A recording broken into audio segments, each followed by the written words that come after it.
Ang pagkalapad ng tilapiyang yun nananapat ka na naman tilapia na naman Maganda umaga, iniwan ko na din ang motor. Tayo pupunta na din sa spot. Nagkaganda ng sikat ng araw sigurado magpapakita ngayon ng dalag. Yan, kasarap naman ho pagkagarnay na ang hilig ay sa mga garning lugar. Yan, kasarap ng pakiramdam pag kinadrin sa mga garning maraming puno nasa gubat. Nare-relax talaga. Oras po natin alas 9 na.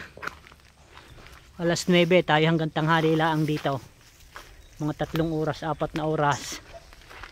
Pwede na. Tayo magbabakay din Pag natsimpuan natin yung dalag na nakita ko noong isang araw ay talagang napakalaki noon. Talaga lang nung pangalawa hindi nagpapakita. Baka ngayon, baka sakali. Pupuntahan natin. Baka sakali magpakita ngayon. Ang pagkalapad ng tilapiyang yun buena mano. Humila. Ayaw, suli ka. Humila ang pagkalapad na rin. Ako sumabay sa ilalim. Siya, yun laang. Napakalaking tilapia na rin. Lulusukin ko rin mamaya sa laking aray.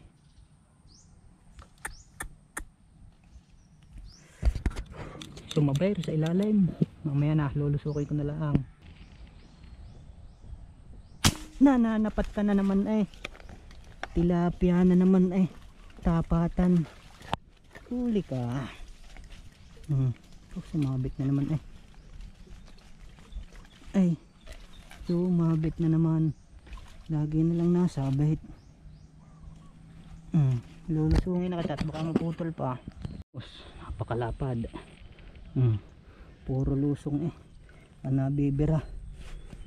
Yan, pagkakalapad na rin. Ganda ng size. Sarap pang ihaw na rin. Kung ako lang may kasama din ng isa ay kami nag-ihaw na din at di kami kumain. Nakakakuwan din naman kapag ako lang mag-iihaw mag-isa. Ang sarap sana kung may isang kasama din taga-ihaw tapos di kakain ay ayos. Ayun, nakuha din natin ang una nating nabira. Napakalaking tilapia nito guys. Ito ang unang nabira natin kanina.